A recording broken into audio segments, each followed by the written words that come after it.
Mari sekali lagi saya ajak kita semua untuk berdoa. Bapa di surga, terima kasih untuk pagi hari ini. Kami tahu hadirat-Mu ada di tengah-tengah kami. Dan sebentar firman-Mu akan disampaikan. Hamba-Mu berdoa biar kiranya Engkau mengurapi setiap daripada kami.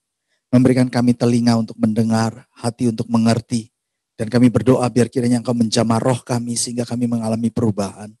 Kami berdoa Tuhan, hamba-Mu berdoa saat ini percayakan firman-Mu kepadaku. Agar aku dapat menyampaikannya tepat seperti apa yang Tuhan inginkan. Tidak ada satu firman pun yang jatuh dengan sia-sia. Tetapi semuanya berbicara kepada setiap daripada kami. Kudedikasikan waktu ini seluruhnya ke dalam tangan-Mu. Di dalam nama Tuhan Yesus kami mengucap syukur dan berdoa. Haleluya. Amin. Silakan duduk Bapak Ibu sekalian. Shalom saudara. Saya bersuka cita bisa berkumpul kembali dengan Bapak Ibu sekalian yang ada di Gereja Eklesia Cheltenham ini. Juga untuk jemaat yang menyaksikan melalui online, saya menyambut saudara dan saya percaya Tuhan Yesus memberkati saudara. Terima kasih untuk introduction-nya tadi Pastor Nicholas. It goes a long way back ya. Memang udah bertahun-tahun, tapi kalau dibilang sampai puluhan tahun, ya memang betul sih. Tapi kayaknya sayanya tua banget gitu saudara ya. Jadi tadi kayaknya kayaknya tua banget gitu. Tapi ya itu kenyataannya saudara. Jadi kalau misalnya ngelihat di luar ini muda ya itu cuman casing doang. Tapi sebetulnya dalamnya juga udah tua gitu saudara ya. Saudara yang dikasih Tuhan, pada hari ini saya mau berbicara tentang satu tema yang penting. Saya mau berbicara tentang the final ministry of Jesus. Dan ini pelayanan yang sangat penting yang Tuhan Yesus pernah lakukan sebelum dia disalibkan. Karena kalau kita bicara tentang pelayanan Yesus ada banyak pelayanan. Pelayanan kesembuhan, pelayanan mengajar, pelayanan dan berbagai macam pelayanan. Tetapi ini pelayanan khusus yang sangat penting. Dan yang terakhir kali yang Tuhan Yesus lakukan. Kita buka di dalam kitab Yohanes 13 ayatnya yang ketiga sampai dengan ayat yang ke-17. Yohanes pasalnya yang ke-13.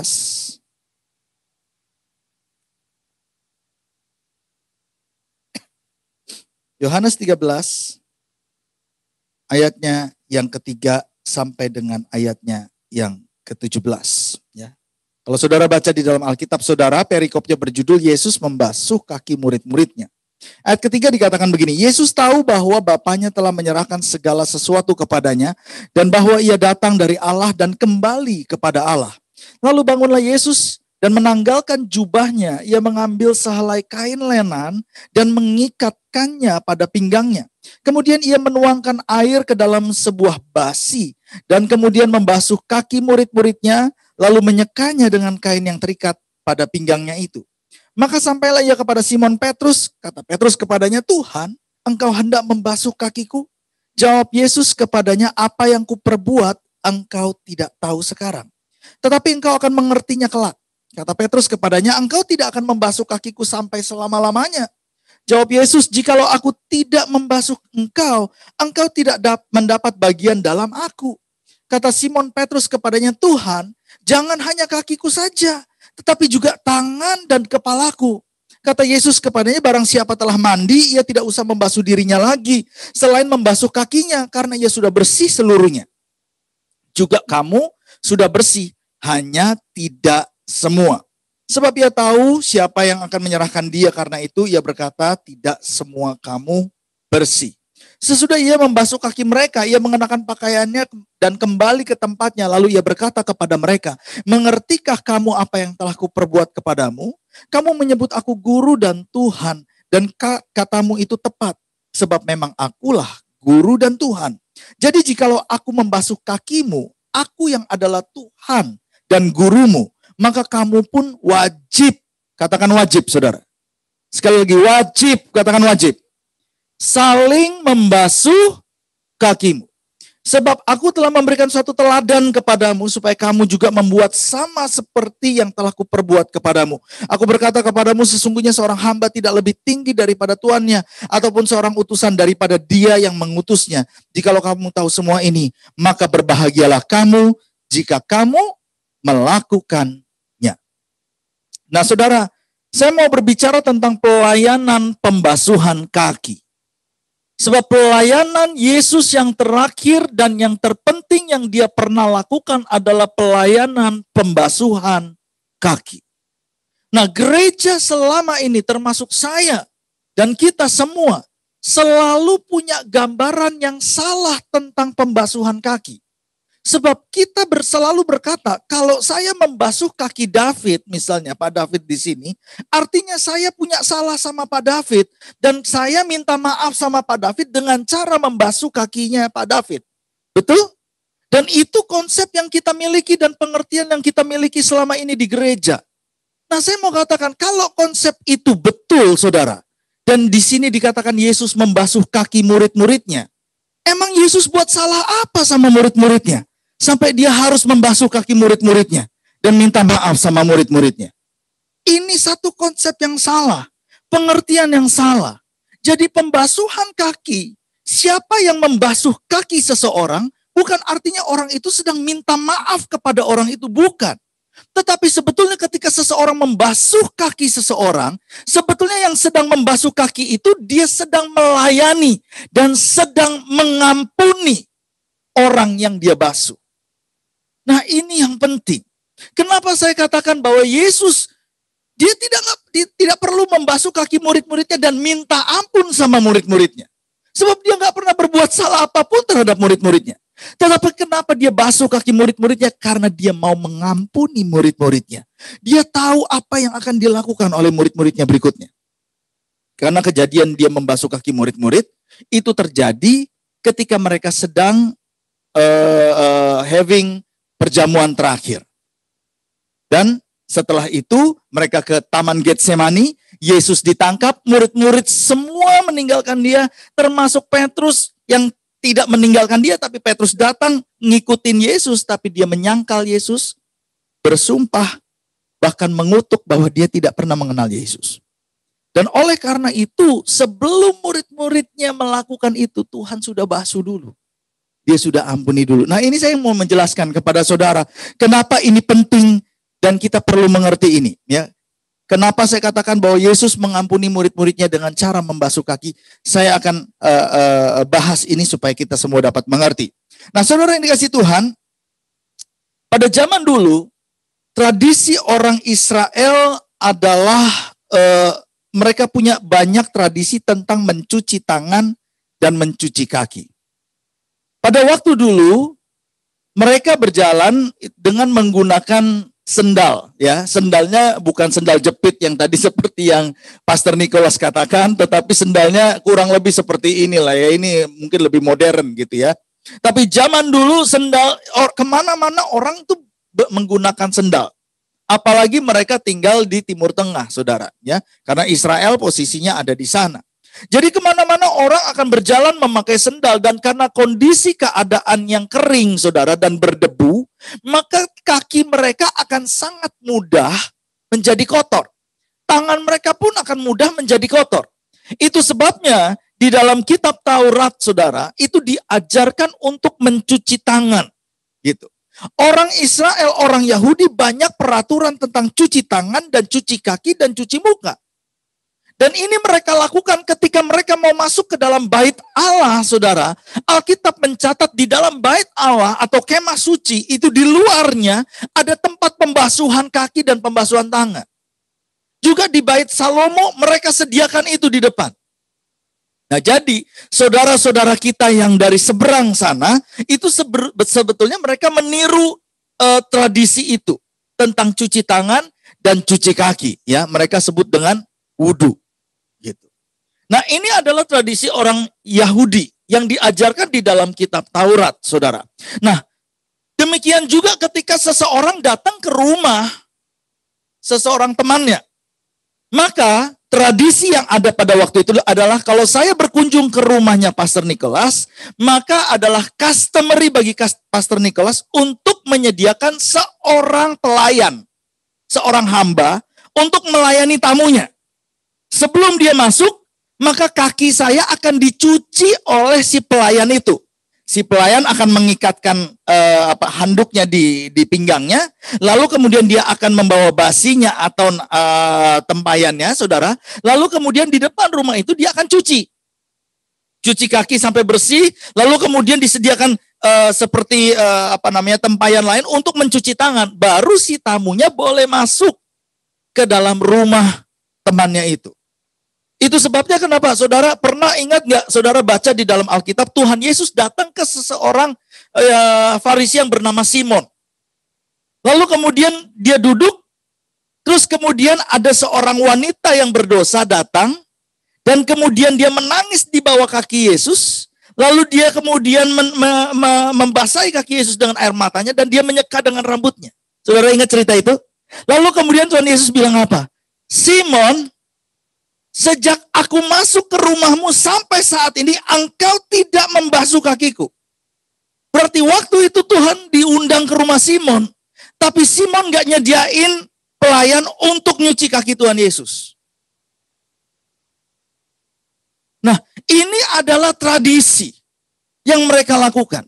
Dan murid-murid semua pada zaman itu pasti ngerti tentang tradisi ini.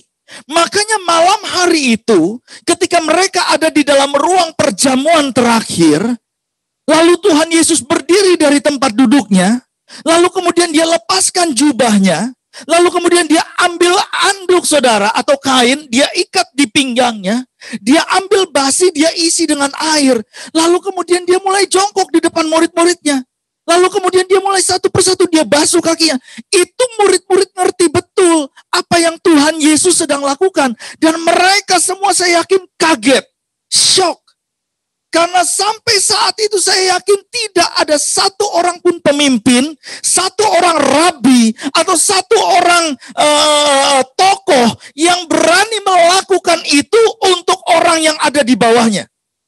Orang yang terkenal, orang yang terhormat melepaskan jubahnya, mengambil bentuk seorang hamba, mengikatkan anduk, dan kemudian mencuci kaki semua orang yang ada di situ. Itu sebabnya kenapa Petrus sampai kaget. Saking kagetnya, Petrus katakan begini saudara, Tuhan, engkau hendak membasuh kakiku? Jawab Yesus kepadanya, apa yang kuperbuat engkau tidak tahu sekarang. Tetapi engkau akan mengertinya kelak. Kata Petrus kepadanya, engkau tidak akan membasuh kakiku sampai selama-lamanya kan? Lalu Tuhan Yesus bilang, jikalau aku tidak membasuh engkau, maka engkau tidak mendapat bagian dalam aku. Jadi kalau Yesus nggak basuh kakinya Petrus, nggak bersihin kakinya Petrus, Petrus tidak akan bisa mendapat bagian di dalam Yesus. Tidak akan bisa mendapat bagian kerajaan sorga. Amin, saudara. Saudara mengerti apa yang saya katakan? Maka Tuhan Yesus sedang ngomong begini sama Petrus sebetulnya. Kamu perlu dibasuh kakimu. Aku perlu membasuh kakimu. Sebab kalau aku tidak membasuh dan membersihkan kakimu, maka kamu gak akan bisa mendapat bagian. Kamu gak akan masuk ke dalam kerajaan sorga. Maka kalimat berikut yang diucapkan oleh Petrus adalah begini. Kata Simon Petrus kepadanya, Tuhan, kalau gitu jangan hanya kakiku saja, tapi juga tangan dan kepalaku. Ya, jangan cuma kaki dong, semuanya sekaligus. Supaya aku bisa mendapat bagian di dalam engkau. Lalu kalimat berikutnya Tuhan Yesus bilang begini, barang siapa sudah mandi, ia tidak usah membasuh diri lagi, selain membasuh kakinya. Karena ia sudah bersih seluruhnya. Artinya kalau sudah dibaptis, ya nggak perlu dibaptis ulang lagi. Karena sudah bersih sebetulnya. Tetapi kadang-kadang memang masih ada kelemahan-kelemahan di dalam hidup kita, betul? Kan saudara dan saya dibaptis nggak langsung berubah. Tiba-tiba jadi malaikat begitu, enggak kan? Tiba-tiba ada sinar lingkaran kuning di atas kepala kita. Terus jalan nggak ngambang gitu, nggak mendarat gitu, ngambang gitu kan enggak. Kita masih manusia. Kadang-kadang kalau dikeselin juga kita emosi juga gitu saudara ya. Kalau di Indonesia cobaannya lebih berat lagi. Sama tukang parkir, sama tukang sayur di pasar. Ya toh. Ada banyak cobaan di Indonesia. Sama orang yang nyetirnya ugal-ugalan gitu ya kan.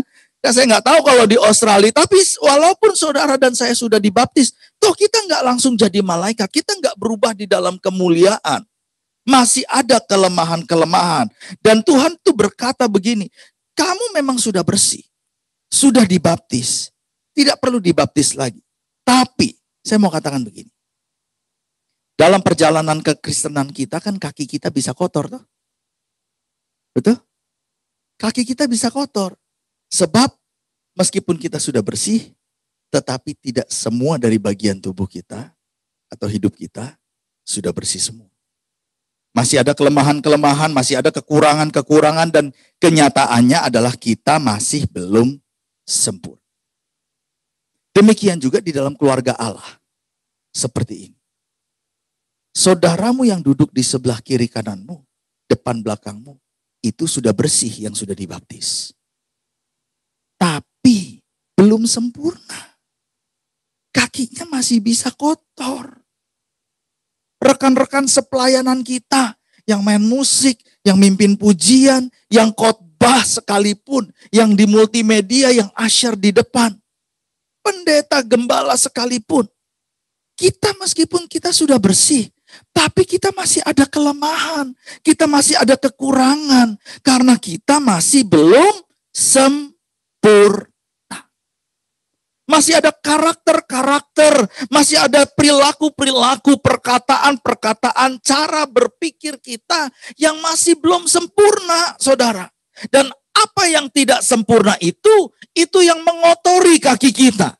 Dan itu yang perlu dibersihkan. Selesai membasuh kaki murid-muridnya, menyekanya dengan kain, sementara semua muridnya masih bingung, lalu Tuhan Yesus bilang begini kepada mereka. Mengertikah kamu apa yang telah kuperbuat kepadamu? Kamu menyebut aku guru dan Tuhan, dan katamu itu tepat, sebab memang akulah guru dan Tuhan. Jadi jikalau aku membasuh kakimu, aku yang adalah Tuhan dan gurumu. Aku bersihin kakimu. Aku ampuni kesalahanmu. Maka kamu pun, apa saudara? Kamu pun wajib saling membasuh kakimu. Saling membersihkan satu dengan yang lain. Saling mengampuni dan mengasihi satu dengan yang lain. Itu hukumnya wajib. Jadi apa yang Tuhan Yesus mau agar kita sebagai keluarga Allah, baik itu di dalam pelayanan maupun di dalam komunitas gereja lakukan. Ada 3 hal yang saya mau bagikan kepada saudara. Yang pertama, Tuhan mau agar saudara dan saya kita saling melayani satu dengan yang lain dengan kerendahan hati.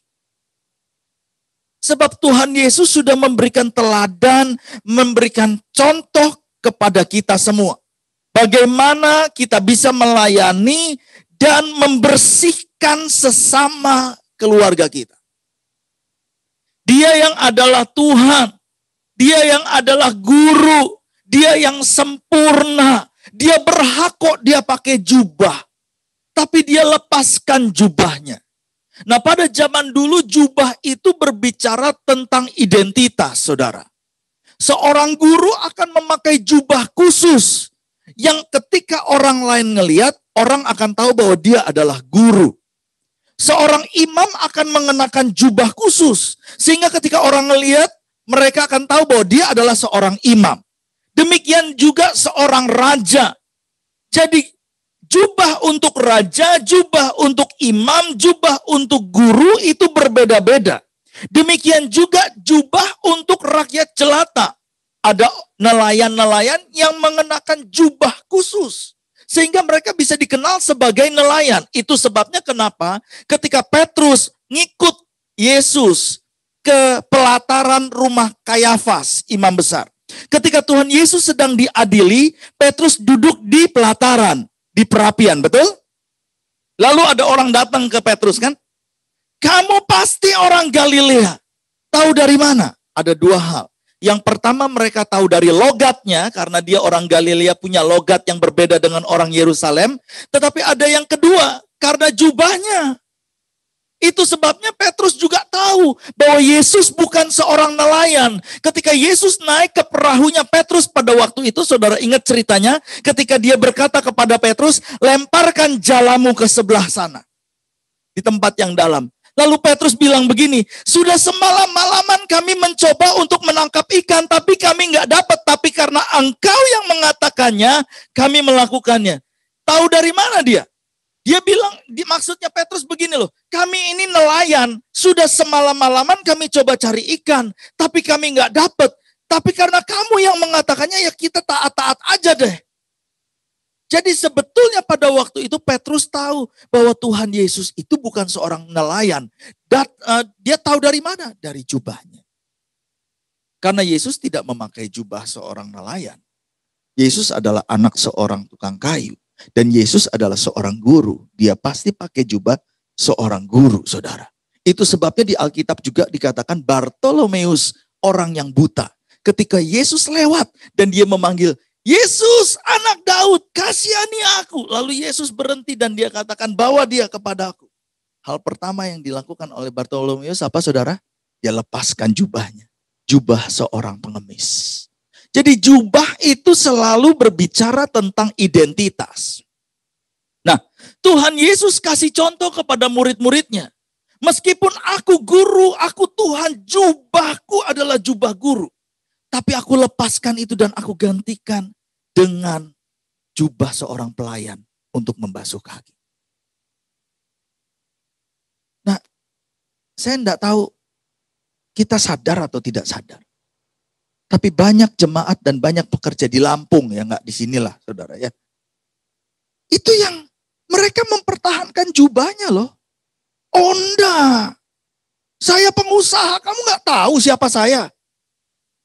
Kalau dia aja nggak tahu siapa dia, masa kita disuruh tahu siapa dia, saudara? Tahu nggak kamu siapa saya? Tahu nggak? Nggak tahu om.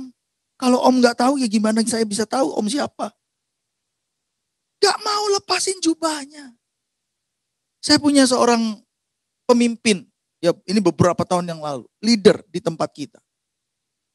Dan dia bilang begini, satu kali saya doa dan Tuhan tunjukkan, oke, ini waktunya leader untuk turun gunung. Ya, jadi diakones pada waktu itu yang umurnya sebetulnya sudah waktu itu udah 40-50-an tahun, 60 bahkan ada.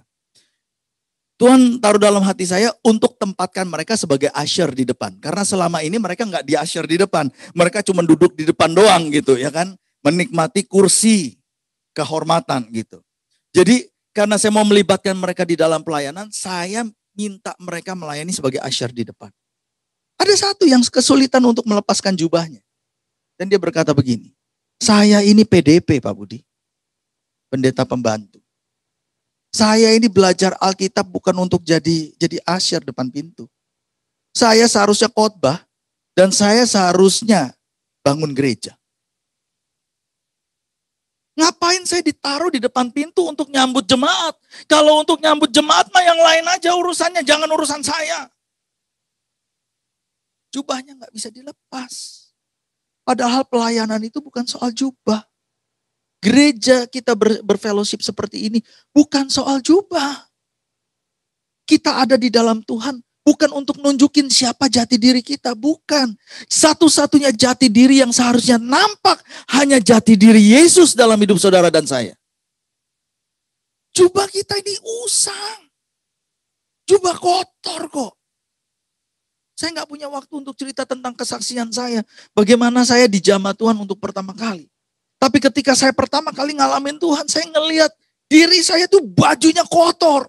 Kotor compang-camping, saudara. Dan itu sebetulnya siapa diri kita.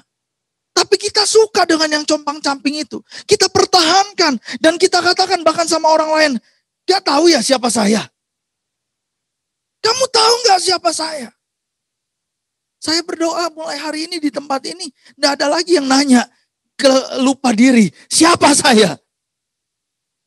Kita semua adalah anak-anaknya Tuhan Yesus. Orang-orang yang ditebus. Gak ada lagi jubah kita. Yang ada hanya identitas dia. Itu sebabnya Tuhan mau. Agar kita melepas jubah kita. Dan mau saling melayani satu dengan yang lain. Saudara sering lihat kekurangan dari teman-teman kita yang di gereja? Kekurangan juga di pendeta kita? Basuh kakinya. Jangan diomongin. Bukan digosipin. Tapi dibasuh kakinya. Gimana Pak cara basuh kakinya? Kamu bisa nasihatkan dia. Doakan dia. Ampuni dia. Amin. Layani dia. Itu yang Tuhan minta. Yang pertama, layani satu dengan yang lain. Dengan kerendahan hati. Lepaskan jubah ini. Lepaskan jubah. Yang kedua, Tuhan mau agar supaya saudara dan saya memiliki hati yang rela untuk dibentuk. Saudara, ketika kita semua berada di dalam sebuah gereja, komunitas, atau terlibat di dalam sebuah pelayanan, tentu pasti akan terjadi proses pergesekan. Pergesekan antara rekan sepelayanan, pergesekan dengan pemimpin, pergesekan dengan teman-teman yang lain, betul atau enggak saudara? Nah, pergesekan itu nggak bisa dihindari. Kecuali kalau saudara mau datang ke gereja, duduk, nggak mau kenalan sama siapa-siapa, terus langsung pulang. Check in, terus Pastor Nicholas, shalom. Shalom. Duduk. Pendetanya dia lagi, gue bosen sama dia. Terus selesai doa, pulang langsung. Kecuali kalau saudara mau melakukan itu, nggak mau kenalan sama orang. Tapi selama saudara terlibat di dalam sebuah keluarga yang mengasihi, keluarga ilahi, saudara pasti akan bergesekan satu dengan yang lain. Nggak mungkin nggak bergesekan, saudara. Dan memang itulah cara yang Tuhan pakai untuk membentuk karakter saudara dan karakter saya untuk menjadi lebih dewasa. Saudara, tadi Pastor Nicholas sudah bilang bahwa puluhan tahun yang lalu saya terlibat bersama Pastor David juga di sini sebagai pelayan Tuhan. Saya mulai melayani tahun 94, saudara. Saya ke Eklesia itu tahun 94 sewaktu masih di Ermington. Dari Ermington pindah ke Berwood, saudara. Nah di Berwood, itu kan kita sewa ruang sekolahan gitu. Ya kira-kira mungkin 4 kali atau 5 kali lebih besar daripada ruangan ini kali ya. Dan setiap pagi kita harus datang. Karena saya waktu itu kan gak ngerti. Saya masih unyu-unyu saudara gitu. Ya kan kemana-mana boransel kayak orang udah mau backpacking aja gitu saudara. Ya kan. Nah saudara saya ingat pada waktu itu kita rame-rame teman-teman yang anak-anak muda udah pagi-pagi ya kita ngatur bangku gitu saudara. Kita set up sound system, kita tarik kabel gitu. Waktu itu masih ada teman kami Raymond dan lain sebagainya masih ada di sini saudara. Ya tuh. Dan kita rame-rame melayani dengan sukacita. Tapi di tengah-tengah pelayanan itu juga kita sering mengalami proses gitu. Disalah mengerti, disalah paham, tidak dihargai. Itu biasa karena memang dengan cara itulah Tuhan memproses dan membentuk kita. Awalnya saya nggak ngerti. Awalnya berontak juga, sakit hati juga, marah juga saudara gitu. Tapi semakin kita dewasa dan semakin kita mengerti firman, kita baru tahu, oh ternyata ini caranya Tuhan untuk membuat saudara dan saya dewasa. Untuk membuat kita menjadi semakin serupa dengan Dia. Dan kalau kita berkata bahwa kita adalah anak-anak Allah, maka kita juga harus menjadi sama seperti Dia yang bisa mengampuni orang yang bersalah kepada kita dan bisa mengasihi orang yang membenci kita. Sebab Dia yang ngajarin kita kan, kalau engkau hanya bisa mengasihi orang-orang yang mengasihi engkau, apa upahmu di surga? Tetapi kalau engkau bisa mengasihi orang-orang yang membenci engkau, maka engkau adalah anak-anak Allah. Oh kita ngalamin kok, saudara ngalamin.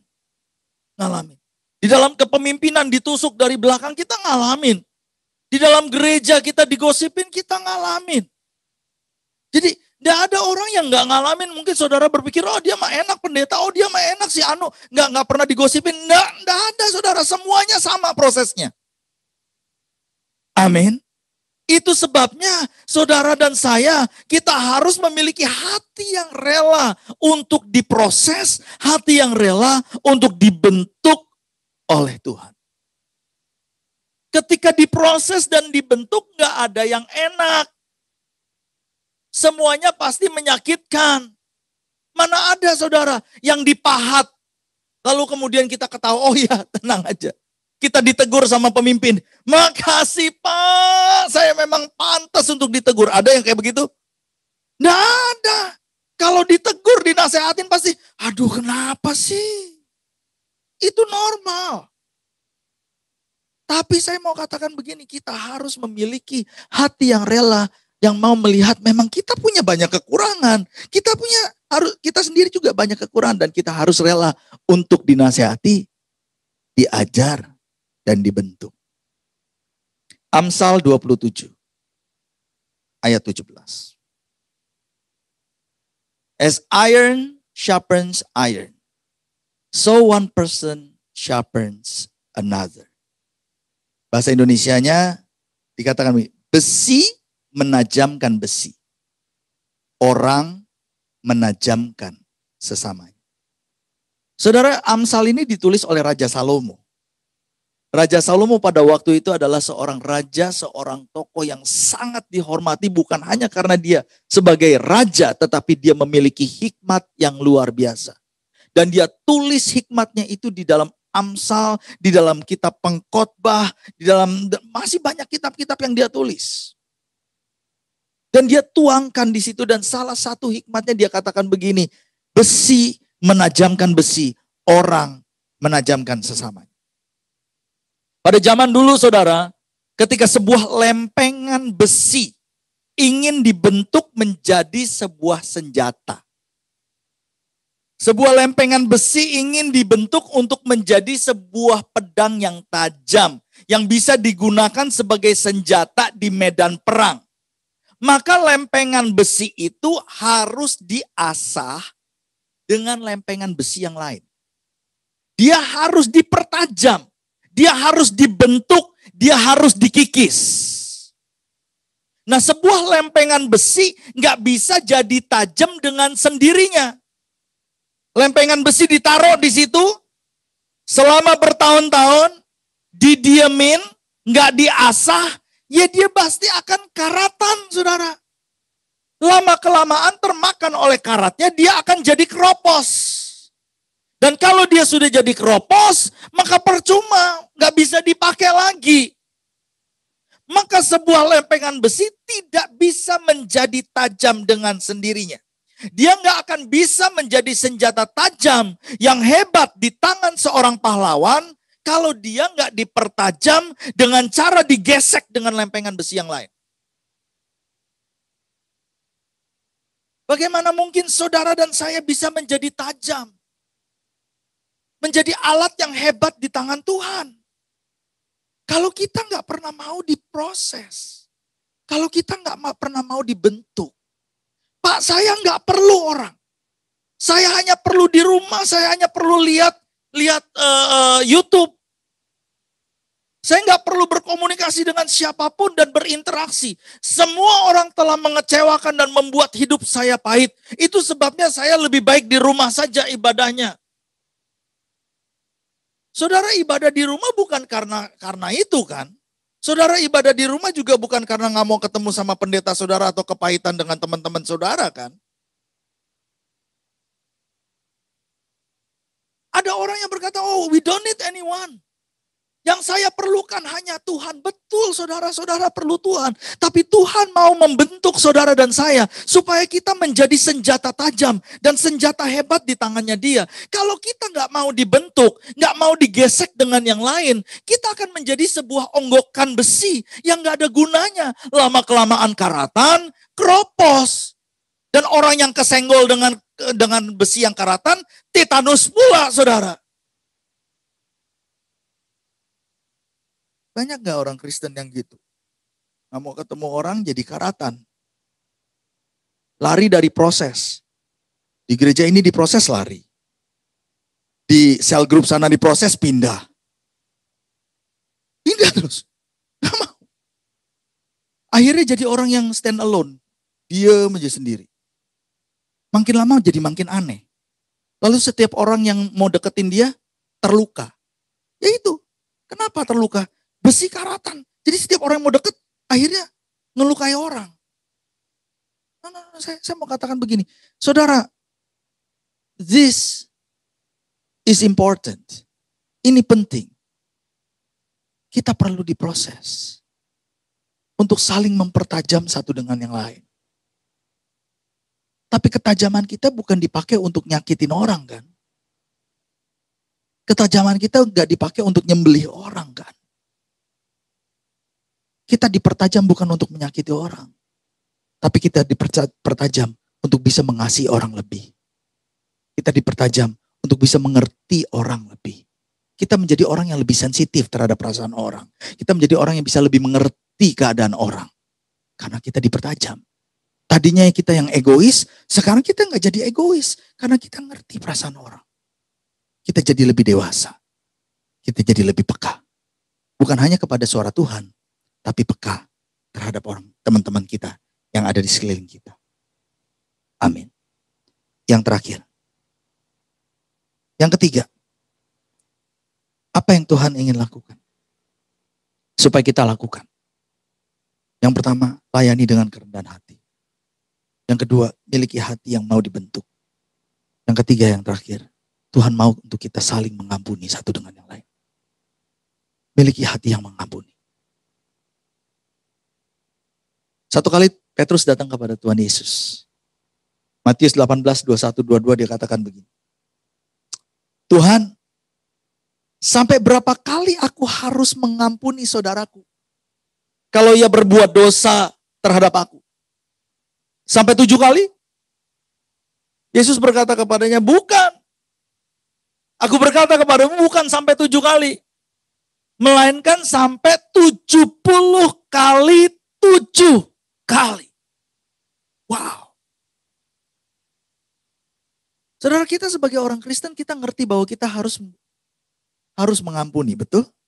Kalau ada kelompok orang yang seharusnya paling mengerti tentang pengampunan, itu adalah orang Kristen. Karena kita sendiri mengalami pengampunan dari Tuhan. Kita diajar dari kecil untuk ngampunin orang yang bersalah kepada kita. Ayat tentang tampar pipi kanan berikan pipi kiri, itu sudah sering didengar kan? Kalau ada orang minta bajumu, berikan jubahmu. Kalau ada orang yang ingin ditemenin jalan 1 mil, jalan bersama dengan dia 2 mil. Kasihilah orang yang membenci engkau. Itu mah udah, kita sudah hafal dong, kita tahu dong. Kita ngerti tentang pengampunan, tapi masalahnya kita tidak terampil dalam mengampuni. Oh, mengerti dengan keterampilan itu beda. Kita bisa belajar gimana caranya berenang atau gimana caranya nyetir mobil, saudara. Tapi kita nggak pernah nyetir mobil. Oh, kita tahu kok, kita tahu mesin-mesinnya, kita tahu semua spare part yang ada di mobil, kita tahu merek-mereknya, kita tahu keluaran-keluarannya, kita tahu semua, saudara. Tapi nggak pernah nyetir mobil. Bisa? Nggak bisa. Nggak terampil nyetir. Demikian juga kita orang Kristen, ada banyak orang Kristen kita ngerti tentang pengampunan. Kita diajari untuk mengampuni. Bahkan bukan hanya di dalam gereja, di Sunday School, dari sejak kita kecil kita diajarin. Tapi ketika kita bertumbuh menjadi besar, menjadi dewasa, kita nggak jadi orang yang terampil untuk mengampuni. Kita nggak terampil, kita nggak bisa dan kita nggak biasa mengampuni. Makanya sulit bagi kita untuk mengampuni. Padahal seharusnya kalau ada sekelompok orang yang paling gampang dan paling bermurah hati untuk mengampuni, itu seharusnya adalah orang. Nah, saudara, kata mengampuni itu dalam bahasa aslinya memiliki 3 arti. Yang pertama itu artinya to let go. Yang kedua artinya to depart. Yang ketiga artinya to leave behind. To let go artinya lepasin. To depart Artinya untuk berpisah, pergi jauh daripada dia. To leave behind artinya kita harus tinggalin aja apa yang ada di belakang. Ini arti pengampunan. To let go, to depart, and to leave behind. Kita sulit untuk melakukan ini. Ada orang-orang yang ketika mereka mengalami kekecewaan, mereka mengalami sakit hati, mereka nggak bisa let go. Padahal kejadiannya mungkin sudah belasan tahun, puluhan tahun, Pak. Dan kasusnya apa juga mungkin udah lupa gitu. Tapi karena kita simpen terus di dalam hati, kita nggak bisa lepasin. Maka tiap kali ketemu sama orang itu bawaannya enak aja. Gue mah kalau ketemu sama dia enak. Muntah gue. Gue kalau dia lewat, pengen gue congkelin tuh tehel semua yang bekas dia injek. Gue bakar sekalian. Rasanya benci banget gitu saudara. Karena kita nggak pernah bisa let go. Atau kita nggak bisa depart. Lepas dari itu. Kalau saudara mau mengampuni seseorang, you need to let go. You need to depart. Satu-satunya perceraian yang diizinkan adalah perceraian dengan kebencian. Dengan dosa. Jadi saudara bisa bilang, that's it. Gue cerai dengan kebencian. Putus ya. Me and you and. Bye. Depart. Jangan kemana-mana dibawa terus. Gak bisa di leave behind. Tahukah saudara kalau saudara dan saya gak bisa melepaskan pengampunan yang pernah terjadi bertahun-tahun di belakang, hidupmu akan terseret-seret dengan apa yang ada di belakang. Yes. Hidup kita akan terseok-seok dengan ada yang di belakang. Pola pikirmu akan jadi kacau karena pola pikirmu jadi curigaan. Karena pengalaman buruk yang pernah dialami di masa lalu dan saudara nggak bisa mengampuni orang yang telah berbuat salah kepadamu di masa lalu, maka ketika di masa depan ketemu orang yang mirip dengan itu, saudara pasti akan mulai judging. Wah, sama.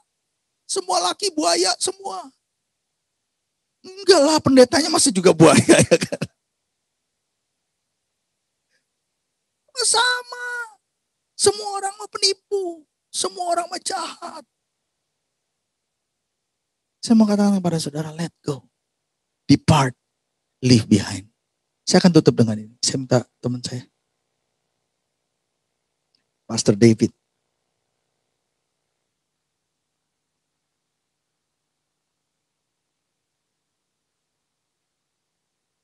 Can I have the key of F, please?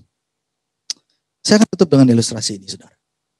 Saya lupa saya pernah cerita atau belum, tapi saya mau cerita tentang ilustrasi ini.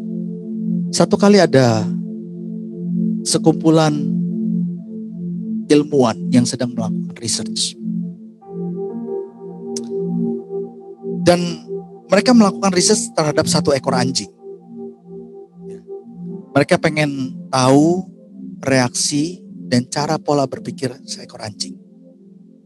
Maka apa yang mereka lakukan, anjing itu diikat dengan sebuah rantai yang panjangnya 1 meter pada sebuah tiang. Dan anjing itu tidak dikasih makan selama 3 hari. Anjing itu muter, bong, kelaparan. Sampai akhirnya lemes karena gak dikasih makan. Diam. Setelah para ilmuwan ini melihat bahwa anjing ini sudah mulai diam dan sudah mulai lemes karena lapar, maka dibawa 1 piring nampan besar, isinya makanan, daging yang empuk-empuk yang harum, dibawa ke anjing itu. Begitu anjing itu nyium makanan, saudara, wah dia langsung bangkit, menggonggong, buntutnya kibas-kibas.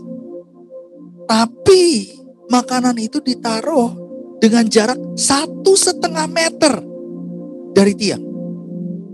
Rantainya 1 meter, makanan ditaruh 1,5 meter. Anjing itu mulai datang ke makanan, dia mencoba untuk mengais-ngais mengambil makanan, tapi kan gak bisa. Karena rantainya 1 meter, saudara. Dan dia gonggong, dia berusaha dengan kekuatannya, dia sebisa-bisanya dia pengen ambil makanan itu, tapi gak bisa. Sampai lehernya berdarah karena rantainya mulai bergesekan dengan kulit di lehernya, berdarah-darah. Dan setiap kali dia coba untuk ambil, darahnya keluar, dia semakin merasakan sakit di lehernya. Dan setelah sekian lama dia berhenti mencoba. Karena dia tahu tiap kali dia coba dia sakit. Dia duduk dia. Lalu kemudian para ilmuwan ini datang, dilepasin rantai. Anjing itu udah gak dipakai rantai. Dan kemudian makanan itu diganti dengan makanan yang baru. Dengan piring nampan yang lebih besar. Makanan yang lebih banyak. Banyak daging yang harum-harum di situ, ditaruh di jarak 1,5 meter dari anjing itu. Kali ini anjingnya gak berantai. Tapi anjingnya gak mau dekat. Anjingnya gak mau ngambil makanan itu. Maka dari riset itu mereka memutuskan anjing ini sudah mengalami luka. Bukan hanya di leher. Tapi secara psikologis dia sudah mengalami luka. Dan dia tahu kalau dia keluar mendekat kepada makanan itu, dia takut akan tersakiti lagi. Banyak kita seperti itu. Tahukah saudara bahwa Tuhan Yesus mati di atas kayu salib untuk melepaskan rantai dalam hidup saudara dan saya? Rantai kebencian, rantai sakit hati, rantai dosa yang selama ini mengikat kita. Sehingga kita gak bisa mengalami berkat-berkat yang daripada Tuhan. Hidup kita rasanya cuma muter-muter aja. Seperti anjing itu cuma bisa muter-muter radius 1 meter aja dari tiang itu. Gak bisa ngapa-ngapain. Tapi Tuhan Yesus datang untuk membebaskan saudara dan saya. Supaya rantai itu lepas. Supaya kita memiliki hidup. Dan hidup di dalam kelimpahan, artinya kita gak hidup cuma muter-muter di situ-situ aja. 40 tahun muter di padang gurun terus. 40 tahun ngomongnya cuma itu aja yang ngomongin. Yang dikeselin cuma itu aja 40 tahun. Yang ngomongin tentang si Anu aja, tentang gereja ini, gereja itu, tentang orang ini, orang itu. Itu aja yang diomongin. Tuhan Yesus datang supaya kita berhenti menjadi orang yang modelnya begitu. Tuhan Yesus datang supaya saudara dan saya bisa mengalami kelepasan dan kelegaan. Sehingga kita bisa lepas dari itu. Mengalami kehidupan yang progresif, saudara. Maju ke depan, bukannya mundur. Bahkan muter-muter di padang gurun. Tapi seringkali yang terjadi adalah Yesus datang. Tuhan Yesus lepasin kita. Udah gak berantai. Dan Tuhan katakan, come. You need to let go. You need to leave behind. You need to depart. Come. Tapi kita gak mau lepas. Gak bisa Tuhan. Tuhan gak ngerti sih. Pak Pendeta gak ngerti sih. Dia telah buat apa sama saya? Gak bisa.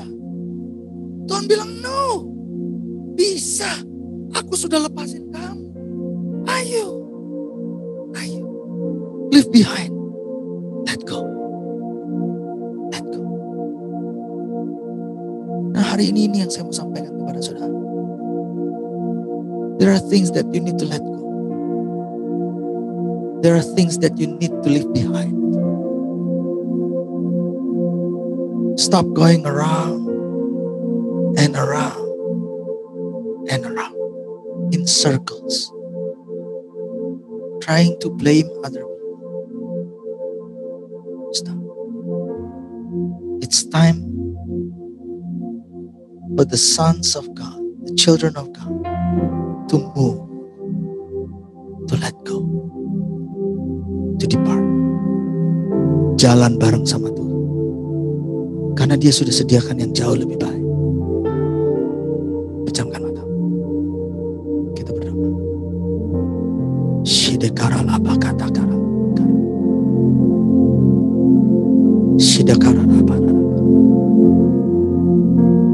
Just want to take a few minutes.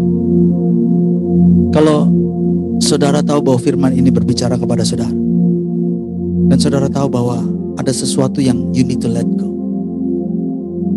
take a few minutes to come to God. Just say to God,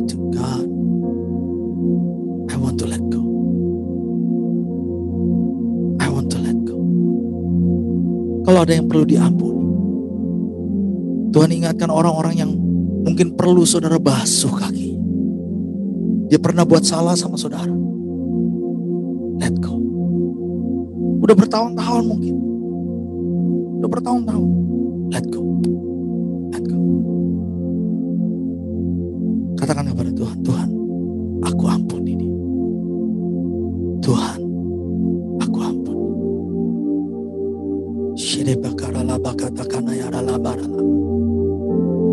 Yesus. Yesus, Yesus. Yesus, Yesus. Iralaba karaya sede aralamu. Iralaba ka.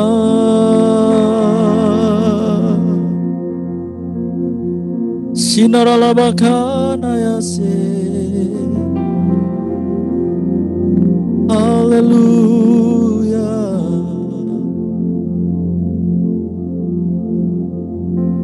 Jesus. Bapak hambamu telah selesai menyampaikan apa yang menjadi pesan dan firman. Biar kiranya Engkau terus berbicara kepada kami. Hari-hari ini penuhi hati kami dengan kasih-Mu, agar kami dapat mengampuni, bahkan kami dapat rekonsiliasi, melepaskan apa yang di belakang kami, maju bersama dengan Tuhan. Berkati umat menjadi orang-orang yang dewasa, menjadi jemaat yang saling melayani satu dengan yang lain dengan kerendahan hati, menjadi jemaat yang rela untuk dibentuk, dan menjadi jemaat yang mengampuni dan mengasihi satu dengan yang lain. Terima kasih Aba. Di dalam nama Tuhan Yesus kami mengucap syukur kepada-Mu dan berdoa.